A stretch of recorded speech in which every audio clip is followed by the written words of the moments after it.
जो व्यक्ति आज भगवान की कृपा से गृहस्थ आश्रम में प्रवृत्त हो गया है, गृहस्थ आश्रम में प्रवृत्त होने के बाद सही ढंग से एक आदर्श जीवन जी रहा है, अर्थात पत्नी के साथ, बच्चों के साथ सद्व्यवहार कर रहा है। पत्नी, उसने इतना बड़ा त्याग किया और जिन माता पिता ने उनको लालन पालन करके सुशिक्षित करके इतना बड़ा किया, उन सबको छोड़ के वो पति के लिए समर्पित हो गए। पति तो उसने जो इतना बड़ा त्याग किया, उसका सम्मान करके उसको यथोचित आदर देते सही जीवन जीता है, तभी वो पति सही है। और पति अगर अपनी मर्यादा से भटक जाता, हमारे हिंदू सनातन धर्म की विशेषता देखो,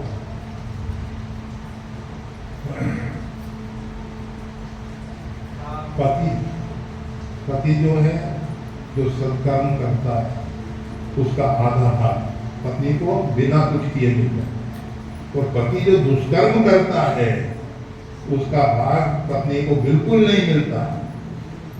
पत्नी जो दुष्कर्म करती है उसका दायित्व पति पे होता है और उसका परिणाम पति को भोगना होता है। और जो व्यक्ति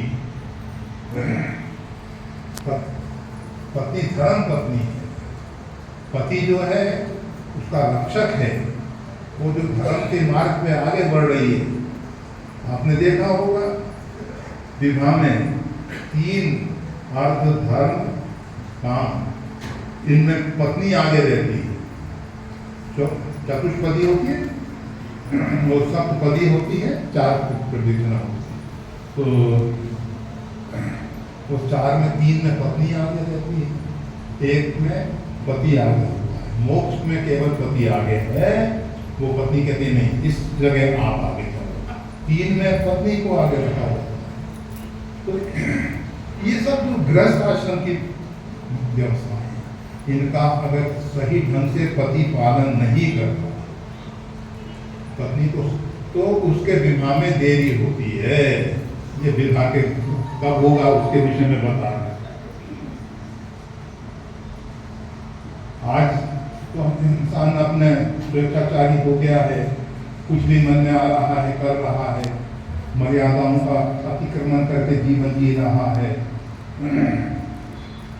अनेक पत्नियों को गलत दृष्टि से देख रहा है। तो ये सब का परिणाम विवाह में विलंब होना। और कभी कभी तो इतने अत्याचार कर देता है पुरुष कि प्रकृति को लगता है इसका मतलब दूसरे जन्म में विवाह होना ही नहीं चाहिए, जीवन पर्यंत उसको फिर भटकते रहना, भटकते परेशान होना।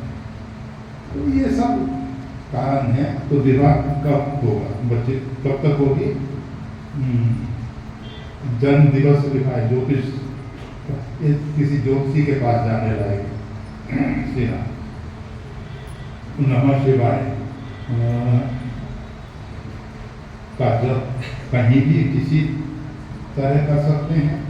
देखो, ओम नमः शिवाय, नमः शिवाय में ओम नहीं है, इसलिए इसको कहीं भी कैसे भी जप सकते हैं। परंतु ओम नमः शिवाय जपना है तो उसको आपको आसन पे बैठ के व्यवस्थित ढंग से ही जपना चाहिए, तभी उसका सही परिणाम आएगा।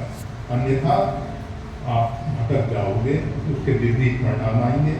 मंत्र जप करते हैं तो मंत्र के ऋषि, मंत्र के देवता साधक पे दृष्टि रखते हैं कि ये कौन सा जप कर रहा है, क्या कर रहा है, कहीं मार्ग से विचलित तो नहीं हो रहा है, और उन सब के फिर परिणाम उसको भोगने पड़ते हैं।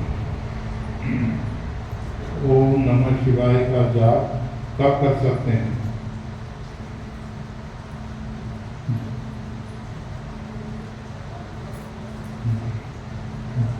जब विचार आए तब कर सकते हैं।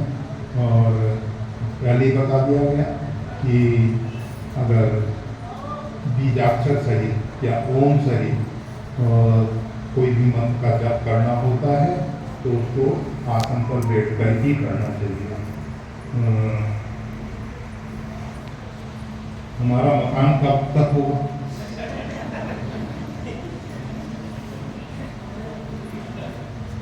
ऐसा है। मकान के विषय में भी हमारे जीवन में दुख क्यों आता है? हमने जिस प्रकार से दूसरों को दुखी किया और वो बेचारे सक्षम नहीं थे, सबल नहीं थे, असमर्थता के कारण वो तो कुछ नहीं कर सके, परंतु प्रकृति तो क्षमा नहीं करती है। अगर हम दूसरे के बनने मकान के बनने के समय विघ्न उत्पन्न करते हैं, उसमें रुकावटें डालते हैं, तो हमारे मकान में भी रुकावटें आएंगी, विघ्न आएंगे। और अगर हमने सबके मकान बनने में सहयोग किया होगा तो हमारा मकान भी जल्दी समय पर हो जाएगा। प्रकृति किसी के साथ अन्याय नहीं करती। प्रकृति का एक नियम है कि परमात्मा ने जो कुछ हमको दिया है उसका हम समय पर सदुपयोग करें, और अन्यथा प्रकृति हमको माफ नहीं करती।